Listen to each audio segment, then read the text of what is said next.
So I'm basically going to just take you through the Irish version of Hunt for Europe 2.0. So basically you start in Tralee and I definitely got to thank everybody, Renee, Stefan, Thomas, Daniel, everyone involved for the creation of this. It's actually quite amazing. It's my hometown in Tralee, and this is actually the train station slash bus stop that actually exists in Tralee.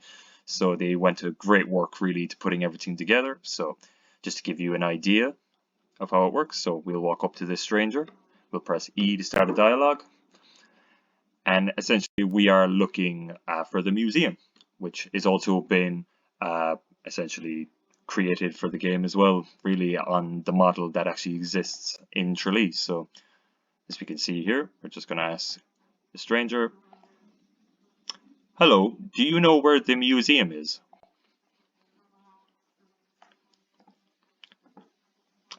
And as you can see here, this is really an example of the machine learning. Hello, do you know where the museum? And I guess because the microphone, I clicked off the microphone before I could say is, I didn't necessarily have the right dialogue said. So just goes to show really how accurate the machine learning is.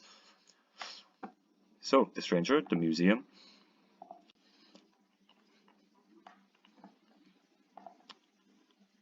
Yes, the museum. Is it far from here? Click off. And as you can see, that was the appropriate answer to give. It is not far, just here on your left at the end of the street. Great stuff. So you'll definitely find the game will run far more smoother on a more dedicated desktop or laptop. Mine's fairly, God, it's almost 10 years now, but the fact that it can actually run at all is a testament to how optimized the game really is. So, so we have the stranger thanked, and soon enough we're on our journey to look for the museum. And as you can see at the bottom here, we have this kind of arrow pointing in the direction we need to go, which is just a great way of telling the player what objective they have and where to go to complete that objective. So we are going to continue our way down here using the standard keys W, A, S, D for left, right, back, and forward, and the tab, or sorry, the shift key for running. And I personally love this, the fiddle where little would usually be. So it's very, very accurate, I guess I'll say. It's very true to life. So we'll just make our way down here. As you can see in the top left, you have your objectives there just to remind you what exactly is expected of you. So we've already asked for directions, and now we are ordering something from the waiter, which we will find around the corner here. And here we are. Just got to slow down a bit. So walk up, and similar to the stranger, we press E to start dialogue. And they're immediately asking, hi, what would you like to order? So a cup of coffee, please. Good stuff. Sure, black or white.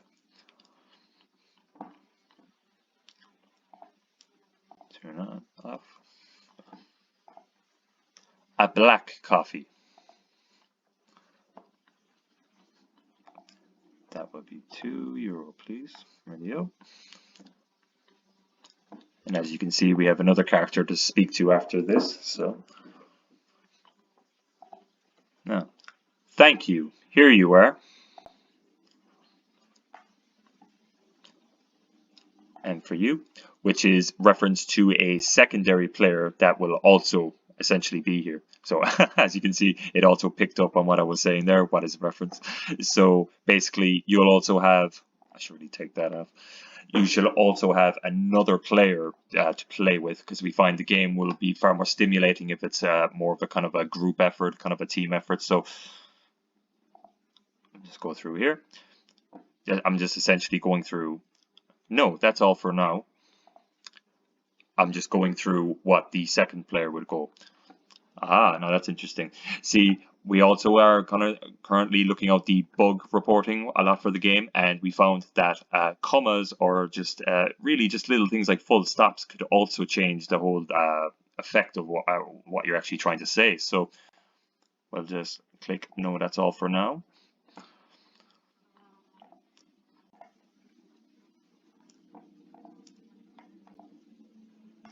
Thank you. Here you are. Good stuff. And now we're done with the waiter, so we move on over to Megan. And similar, press E to start dialogue. We'll have more voice clips all incorporated within the game when it's fully finished, so there won't be necessarily just reading involved. Hello, nice to meet you. Hi, yes, my name is Megan and I'll be your guide. And you are?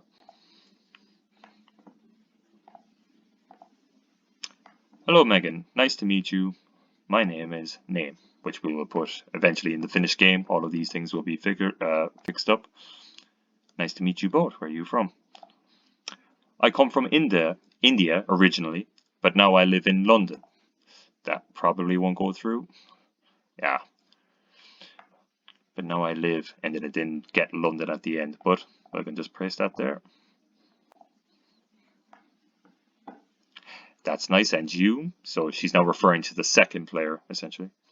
I come from Nepal originally, but now I live in London.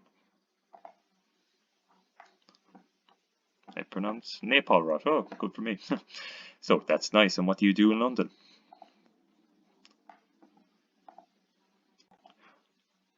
You can click on and off again, and you can pick and choose the actual answer yourself, or you can also just talk into the mic. So, and you. I work as an administrative assistant at the London Business School. Good stuff. Perfect. Can we reschedule the tour for tomorrow? Sure. What time? 2 o'clock suit you at your hotel? Would. That's great. 2 o'clock suits us fine.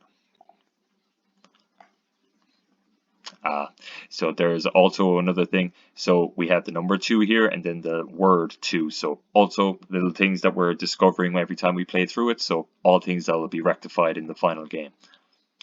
Perfect. In the meantime, you can purchase a map from the kiosk.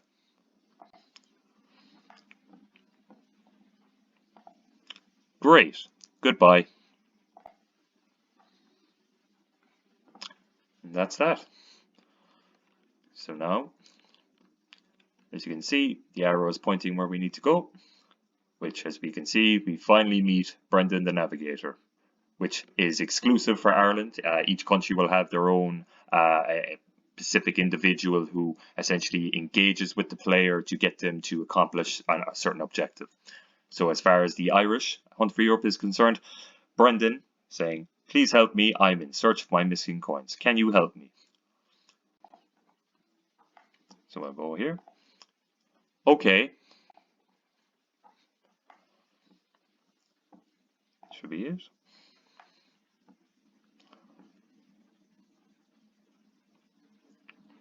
Talk to the mysterious stranger. So, as we can see, we still have our arrow pointed in this direction. So we'll head over to the kiosk to buy a map, which was an objective that is expected of us now, having met Brendan. Hello, how may I help you? You can see here. Hi, can I have a map of Tralee, please? There we go. There is one here for €2. Click this again. Can we have one, please? We referring to both individual players that will actually be playing at the same time. So there you are. Thank you. Would you like anything else?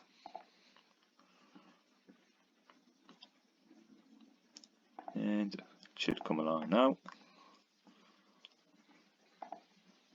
No, that's perfect. Thanks.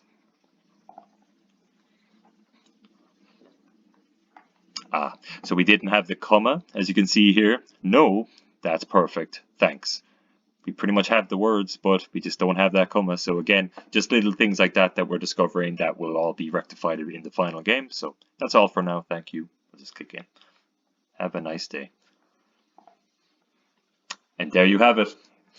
You're left now with a Tom Crean, which is a Pacific Irish figure. Each country basically will have their own historical figures that relate to the coins, essentially, that you'll essentially be discovering in your journeys in the game. So that's pretty much it. And as you can see here, the cap signifies that you've discovered one of the coins, which will essentially build up, I believe, there's 5 coins for every game. So overall, that's essentially a quick demo of the game in beta mode. Really, it hasn't really ascended to the stages of alpha yet, but we're getting there. Debriefing, you've completed the scenario. Below you can see the progress that you did. So there you have it. That is the first scene in the Irish Hunt for Europe, which there are more scenes, more characters to meet, and more to know, more to learn about each individual country. So that's it. That's all from me. Thanks.